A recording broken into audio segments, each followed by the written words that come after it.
Q. In your columns, you often suggest readers consult an immigration law expert. Is that a defined category? Tony K., Ronkonkoma, Long Island. No. Immigration law expert is a term I use to encourage readers to get knowledgeable and qualified legal advice. Immigration law is unquestionably one of our country's most complicated areas of law.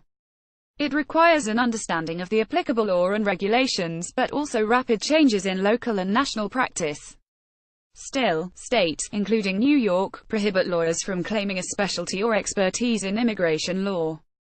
I also refer often to an expert, rather than attorney, because some immigration law experts are not attorneys. Our immigration laws allow individuals accredited by the Board of Immigration Appeals to practice immigration law. The accredited individual must be working for a recognized not-for-profit agency. Some of these accredited representatives know more about immigration law than the attorneys who supervise them.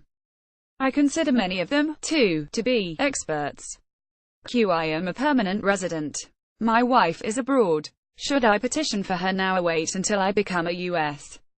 citizen? Name withheld, Florida. You should petition for your wife now. Once you naturalize, you can upgrade her case to that of the spouse of a U.S. citizen. Your wife will get here faster if you naturalize. As the spouse of a permanent resident, your wife faces a wait of 18 months or longer before she can interview for her immigrant visa. That's because of a backlog in the quota in her visa category. The spouse of a U.S. citizen can immigrate without regard to the quota. So, the only wait for a spouse of a U.S. citizen is processing time. That's about a year from when you file the petition. Immigration processing times seem to be slowing. By filing now, you can get U.S. Citizenship and Immigration Services to approve a petition for your wife, the first step in the process.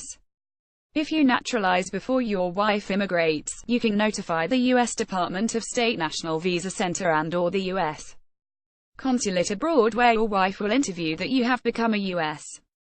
citizen. Alan Wernick is an attorney and director of the City University of New York Citizenship Now project. Send questions and comments to Alan Wernick, New York Daily News, 7th FL, 4 New York Plaza, New York, New York, 10004, or email to questions@alanwernick.com. Follow him on Twitter @Ornick.